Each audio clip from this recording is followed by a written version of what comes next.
And it came to pass in the 3rd year of the Desert War that Paul Muad'Dib lay alone in the cave of birds beneath the Kiswa hangings of an inner cell.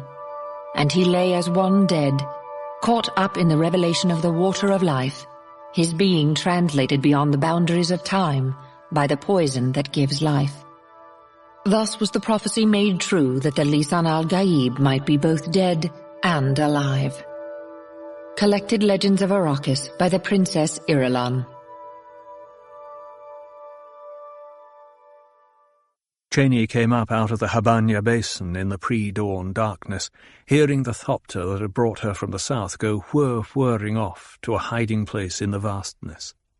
Around her the escort kept its distance, fanning out into the rocks of the ridge to probe for dangers, and giving the mate of Muad'Dib, the mother of his firstborn, the thing she had requested, a moment to walk alone.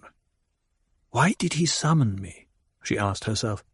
"He told me before that I must remain in the south with little Leto and Alia." She gathered her robe and leaped lightly up across a barrier rock and onto the climbing path that only the desert-trained could recognize in the darkness. Pebbles slithered underfoot, and she danced across them without considering the nimbleness required. The climb was exhilarating, easing the fears that had fermented in her because of her escort's silent withdrawal and the fact that a precious thopter had been sent for her. She felt the inner leaping at the nearness of reunion with Paul Muad'Dib, her Usul. His name might be a battle cry over all the land, "Muad'Dib, Muad'Dib, Muad'Dib," but she knew a different man by a different name, the father of her son, the tender lover. A great figure loomed out of the rocks above her, beckoning for speed. She quickened her pace. Dawn birds already were calling and lifting into the sky.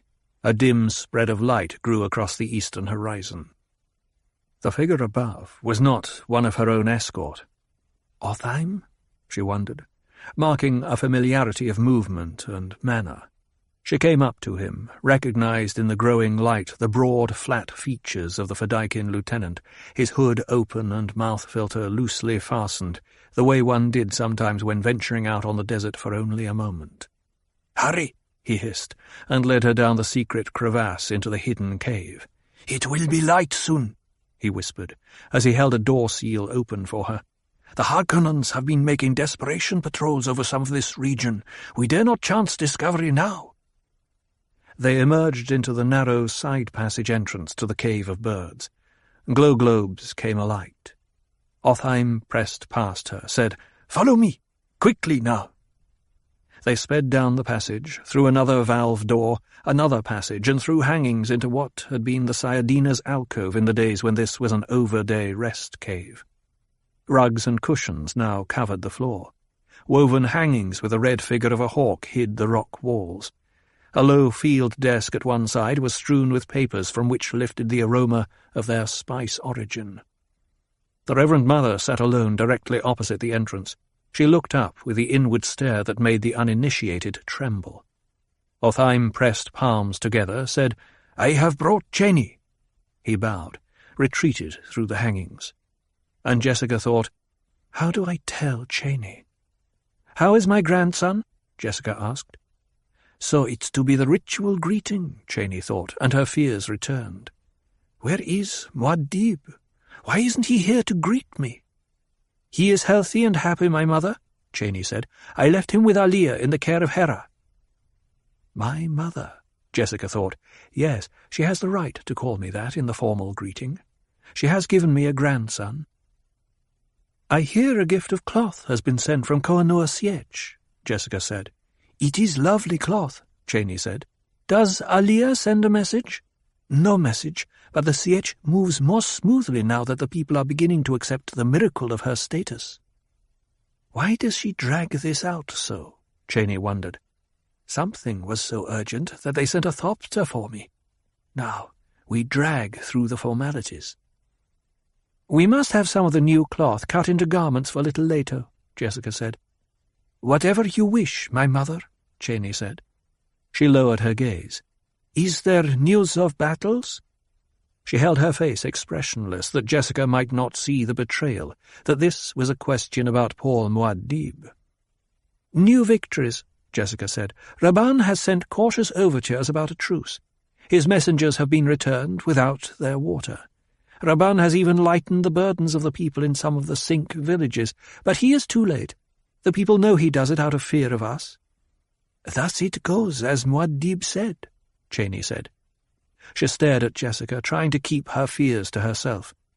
"I have spoken his name, but she has not responded. One cannot see emotion in that glazed stone she calls a face, but she is too frozen. Why is she so still? What has happened to my Usul?" "I wish we were in the south," Jessica said. "The oases were so beautiful when we left. Do you not long for the day when the whole land may blossom thus?" "The land is beautiful, true," Cheney said, "but there is much grief in it." "Grief is the price of victory," Jessica said. "Is she preparing me for grief?" Cheney asked herself. She said, "There are so many women without men. There was jealousy when it was learned that I'd been summoned north." "I summoned you," Jessica said. Cheney felt her heart hammering. She wanted to clap her hands to her ears, fearful of what they might hear. Still, she kept her voice even. "The message was signed Muad'Dib." "I signed it thus in the presence of his lieutenants," Jessica said. "It was a subterfuge of necessity." And Jessica thought, "This is a brave woman, my Pauls. She holds to the niceties even when fear is almost overwhelming her. Yes, she may be the one we need now." Only the slightest tone of resignation crept into Cheney's voice as she said, "Now you may say the thing that must be said." "You were needed here to help me revive Paul," Jessica said, and she thought, "There, I said it in the precisely correct way, revive. Thus she knows Paul is alive and knows there is peril, all in the same word." Cheney took only a moment to calm herself. Then, "What is it I may do?" She wanted to leap at Jessica, shake her and scream, "Take me to him!" but she waited silently for the answer. "I suspect," Jessica said, "that the Harkonnens have managed to send an agent among us to poison Paul. It's the only explanation that seems to fit. A most unusual poison. I've examined his blood in the most subtle ways without detecting it." Cheney thrust herself forward onto her knees. "Poison? Is he in pain? Could I—" "He is unconscious," Jessica said. "The processes of his life are so low that they can be detected only with the most refined techniques. I shudder to think what could have happened had I not been the one to discover him. He appears dead to the untrained eye." "You have reasons other than courtesy for summoning me," Cheney said. "I know you, Reverend Mother. What is it you think I may do that you cannot do?" "She is brave, lovely, and, so perceptive," Jessica thought. "She'd have made a fine Bene Gesserit." "Cheney," Jessica said, "you may find this difficult to believe, but I do not know precisely why I sent for you. It was an instinct, a basic intuition. The thought came unbidden. Send for Cheney." For the first time, Cheney saw the sadness in Jessica's expression, the unveiled pain modifying the inward stare. "I've done all I know to do," Jessica said. "That all, it is so far beyond what is usually supposed as all, that you would find difficulty imagining it. Yet I failed." "The old companion, Halleck," Cheney asked, "is it possible he's a traitor?" "Not Gurney," Jessica said. The two words carried an entire conversation, and Cheney saw the searching, the tests, the memories of old failures that went into this flat denial. Cheney rocked back onto her feet, stood up, smoothed her desert-stained robe. "Take me to him," she said. Jessica arose, turned through hangings on the left wall. Cheney followed, found herself in what had been a storeroom, its rock walls concealed now beneath heavy draperies. Paul lay on a field pad against the far wall. A single glow globe above him illuminated his face. A black robe covered him to the chest, leaving his arms outside it, stretched along his sides. He appeared to be unclothed under the robe. The skin exposed looked waxen, rigid. There was no visible movement to him. Cheney suppressed the desire to dash forward, throw herself across him. She found her thoughts instead going to her son, Leto. And she realized in this instant that Jessica once had faced such a moment. Her man threatened by death, forced in her own mind to consider what might be done to save a young son. The realization formed a sudden bond with the older woman, so that Cheney reached out and clasped Jessica's hand. The answering grip was painful in its intensity.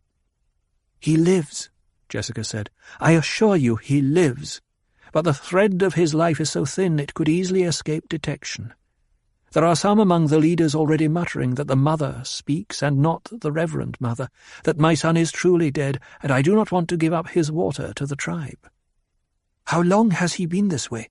Cheney asked. She disengaged her hand from Jessica's, moved farther into the room. 3 weeks, Jessica said. "I spent almost a week trying to revive him. There were meetings, arguments, investigations. Then I sent for you. The Fedaykin obey my orders, else I might not have been able to delay the—" She wet her lips with her tongue, watched Cheney cross to Paul. Cheney stood over him now, looking down on the soft beard of youth that framed his face, tracing with her eyes the high brow line, the strong nose, the shuttered eyes, the features so peaceful in this rigid repose. "How does he take nourishment?" Cheney asked. "The demands of his flesh are so slight he does not yet need food," Jessica said. "How many know of what has happened?" Cheney asked. "Only his closest advisers, a few of the leaders, the Fedaykin and, of course, whoever administered the poison. There is no clue to the poisoner? And it's not for want of investigating," Jessica said. "What do the Fedaykin say?" Cheney asked. "They believe Paul is in a sacred trance, gathering his holy powers before the final battles. This is a thought I've cultivated." Cheney lowered herself to her knees beside the pad, bent close to Paul's face. She sensed an immediate difference in the air about his face, but it was only the spice, the ubiquitous spice whose odour permeated everything in Fremen life. Still. "You were not born to the spice as we were," Cheney said. "Have you investigated the possibility that his body has rebelled against too much spice in his diet?" "Allergy reactions are all negative," Jessica said. She closed her eyes, as much to blot out this scene as because of sudden realization of fatigue. "How long have I been without sleep?" she asked herself. "Too long." "When you change the water of life," Cheney said, "you do it within yourself by the inward awareness. Have you used this awareness to test his blood?" "Normal Fremen blood," Jessica said, "completely adapted to the diet and the life here." Cheney sat back on her heels, submerging her fears in thought as she studied Paul's face. This was a trick she had learned from watching the Reverend Mothers. Time could be made to serve the mind. One concentrated the entire attention. Presently Cheney said, "Is there a maker here?" "There are several," Jessica said, with a touch of weariness. "We are never without them these days. Each victory requires its blessing, each ceremony before a raid. But Paul Muad'Dib has held himself aloof from these ceremonies," Cheney said. Jessica nodded to herself, remembering her son's ambivalent feelings toward the spice drug and the prescient awareness it precipitated. "How did you know this?" Jessica asked. "It is spoken." "Too much is spoken," Jessica said bitterly. "Get me the raw water of the Maker," Cheney said. Jessica stiffened at the tone of command in Cheney's voice, then observed the intense concentration in the younger woman and said, "At once." She went out through the hangings to send a waterman. Cheney sat staring at Paul. "If he has tried to do this," she thought, "and it's the sort of thing he might try." Jessica knelt beside Cheney, holding out a plain camp ewer. The charged odour of the poison was sharp in Cheney's nostrils. She dipped a finger in the fluid, held the finger close to Paul's nose. The skin along the bridge of his nose wrinkled slightly. Slowly the nostrils flared. Jessica gasped. Cheney touched the dampened finger to Paul's upper lip. He drew in a long, sobbing breath. "What is this?" Jessica demanded. "Be still," Cheney said. "You must convert a small amount of the sacred water, quickly." Without questioning, because she recognized the tone of awareness in Cheney's voice, Jessica lifted the ewer to her mouth, drew in a small sip. Paul's eyes flew open. He stared upward at Cheney. "It is not necessary for her to change the water," he said. His voice was weak, but steady. Jessica, a sip of the fluid on her tongue, found her body rallying, converting the poison almost automatically. In the light elevation the ceremony always imparted, she sensed the life glow from Paul, a radiation there registering on her senses. In that instant, she knew. "You drank the sacred water," she blurted. "1 drop of it," Paul said. "So small. 1 drop." "How could you do such a foolish thing?" she demanded. "He is your son," Cheney said. Jessica glared at her. A rare smile, warm and full of understanding, touched Paul's lips. "Hear, my beloved," he said. "Listen to her, mother. She knows. A thing that others can do, he must do," Cheney said. "When I had the drop in my mouth, when I felt it and smelled it, when I knew what it was doing to me, then I knew I could do the thing that you have done," he said. "Your Bene Gesserit proctors speak of the Kwisatz Haderach, but they cannot begin to guess the many places I have been. In the few minutes He broke off, looking at Cheney with a puzzled frown. "Cheney, how did you get here? You're supposed to be— Why are you here?" He tried to push himself onto his elbows. Cheney pressed him back, gently. "Please, my Usul," she said. "I feel so weak," he said. His gaze darted around the room. "How long have I been here?" "You've been 3 weeks in a coma so deep that the spark of life seemed to have fled," Jessica said. "But it was— I took it just a moment ago, and— A moment for you. 3 weeks of fear for me," Jessica said. "It was only 1 drop, but I converted it," Paul said. "I changed the water of life." And before Cheney or Jessica could stop him, he dipped his hand into the ewer they had placed on the floor beside him, and he brought the dripping hand to his mouth, swallowed the palm-cupped liquid. "Paul!" Jessica screamed. He grabbed her hand, faced her with a death's-head grin, and he sent his awareness surging over her. The rapport was not as tender, not as sharing, not as encompassing as it had been with Aliyah and with the old Reverend Mother in the cavern, but it was a rapport, a sense-sharing of the entire being. It shook her, weakened her, and she cowered in her mind, fearful of him. Aloud he said, "You speak of a place where you cannot enter? This place which the Reverend Mother cannot face. Show it to me." She shook her head, terrified by the very thought. "Show it to me," he commanded. "No!" But she could not escape him. Bludgeoned by the terrible force of him, she closed her eyes and focused inward the direction that is dark. Paul's consciousness flowed through and around her and into the darkness. She glimpsed the place dimly before her mind blanked itself away from the terror. Without knowing why, her whole being trembled at what she had seen, a region where a wind blew and sparks glared, where rings of light expanded and contracted, where rows of tumescent white shapes flowed over and under and around the lights, driven by darkness and a wind out of nowhere. Presently she opened her eyes, saw Paul staring up at her. He still held her hand, but the terrible rapport was gone. She quieted her trembling. Paul released her hand. It was as though some crutch had been removed. She staggered up and back, would have fallen had not Cheney jumped to support her. "Reverend Mother," Cheney said, "what is wrong?" "Tired," Jessica whispered. "So tired." "Here," Cheney said. "Sit here." She helped Jessica to a cushion against the wall. The strong young arms felt so good to Jessica. She clung to Cheney. "He has, in truth, seen the water of life?" Cheney asked. She disengaged herself from Jessica's grip. "He has seen," Jessica whispered. Her mind still rolled and surged from the contact. It was like stepping to solid land after weeks on a heaving sea. She sensed the old Reverend Mother within her, and all the others awakened and questioning. What was that? What happened? Where was that place?